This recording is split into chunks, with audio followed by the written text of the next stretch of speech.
Hi friends. So 13 November என்ன நடந்திருக்குன்றது பார்ப்போம். எப்பயும் போல் மார்னிங் வந்துட்டு ப்ரீமியம் லெவல்ஸ் கொடுத்தாச்சு. Strike price and entry price வந்துட்டு நம்ம கொடுத்தாச்சு. ஸோ 13 நவம்பர் என்ன நடந்திருக்குன்றது பார்க்கலாம். நிஃப்டியோட டார்கெட்டும் 13 நவம்பர் மார்னிங்கே கொடுத்தாச்சு. 9:11 போல் 25,925 டார்கெட் கொடுத்துருக்கோம். ஸ்ட்ரைக் ப்ரைஸ் வந்து 25,900 சிஇ 26,000 பி வந்து கொடுத்துருக்கோம்.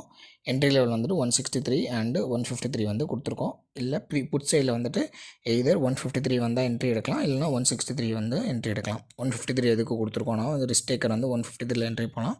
கான்ஃபிடென்ட்டாக போகணும் அப்படின்னா வந்து 163 அபோவ் மேலே போச்சுன்னா வந்து என்ட்ரி போகலாம். இப்போ வந்து இதான் 13 நவம்பர் கால் சைடு 25,900 கால், 26,000 புட் ஆப்ஷன் எடுத்திருக்கோம். ஸோ நம்ம என்ன சொல்லியிருந்தோம், புட் கால் சைடு வந்து 163 அபோவ் போச்சுன்னா என்ட்ரி. இங்கே பாருங்கள், எக்ஸாக்டாக மார்னிங் ஒரு 10:30 11 போல் எக்ஸாக்டாக 163 மேலே வந்து நம்மளுக்கு பிரேக் ஆகி மேலே போயிருக்கு.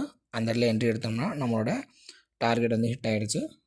ஸோ அதே மாதிரி புட் சைடு அப்படின்னு பார்த்தோம்னா 153 ஆர் 163 சொல்லியிருந்தோம். இங்கே இருக்க 153 மேலே பிரேக் ஆகிருக்கு. ஸ்டேக்கர் வந்து 153 என்ட்ரி போயிருக்கலாம். இல்லை கொஞ்சம் வெயிட் பண்ணி போனால் 163 ஒரு 10 பாயிண்ட்ஸ் தான் இன் பிட்வீனில்.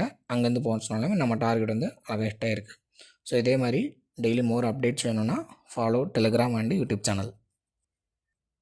Thanks for your support.